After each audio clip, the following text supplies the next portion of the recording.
Hi guys, my name's Emily, welcome back to my channel. Today I want to talk about The Eyes of the Dragon by Stephen King. So this was recommended to me by one of my coworkers who knows about the Dark Tower series and thought that it would be a good idea to read Randal Flagg's backstory. It was such a quick read, it was such a fun read. It kind of feels more YA than anything else by Stephen King. So this starts out with King Roland having two sons, one named Peter, who's just beautiful and wonderful and very much takes after his mother. He's smart, academically driven, very politically aware and historically aware. Peter is the firstborn and heir to the throne. The spare child, Thomas, is very much his father's child. He's short and bow-legged and he's not that smart, and his birth resulted in the death of their mother. We very much see the struggle between Thomas being this child that feels unloved, Roland clearly loving one son more than the other, or definitely treating one son with more favor than the other. All throughout the back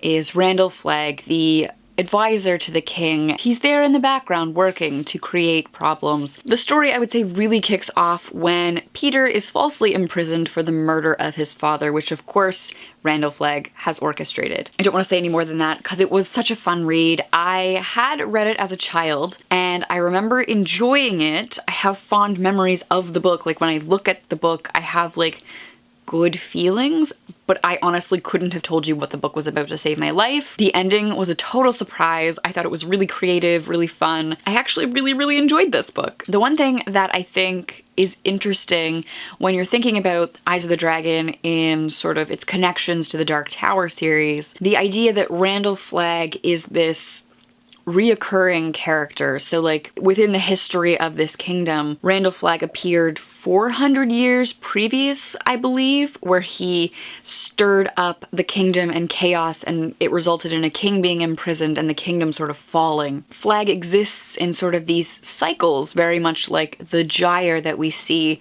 in the Dark Tower. This idea of history starting from a point of order and moving out towards a point of chaos, and in that moment of chaos there's always a new point of order, so that history sort of looks like a series of, I guess, triangles. So that Randal Flagg is sort of the orchestrator of, he likes to cause mischief. He has this sort of extra sense to pushing certain pieces that result in mischief. He has a real sense for it. It was really fascinating to see him and to think about him and what we know about the Dark Tower. And I don't want to say too much about the Dark Tower because I don't want to spoil it if somebody comes in specifically for this video and they haven't read the Dark Tower. But I think the concept of Flagg being this sort of repeating character, maybe not the same person, but a reincarnation, much in the way that you think of Yeats working through gyres in his book A Vision.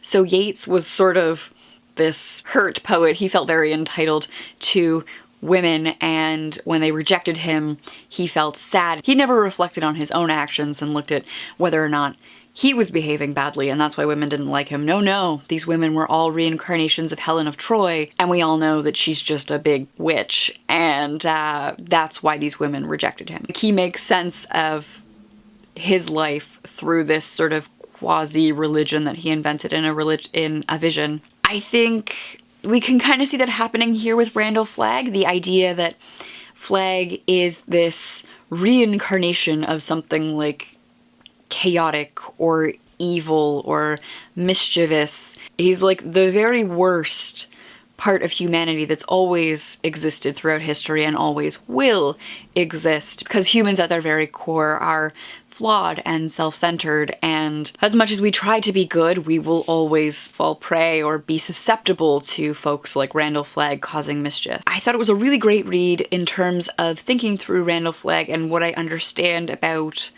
the world of the Dark Tower series. If you haven't read it, I would highly recommend that you pick this up. It's a fun, quick read. If you're a fan of the Dark Tower series, I think you will enjoy this too, to see Randal Flagg in just another facet of his character, I guess. Let me know your thoughts on The Eyes of the Dragon in the comments down below. Thank you so much for watching, and I will see you soon. Bye!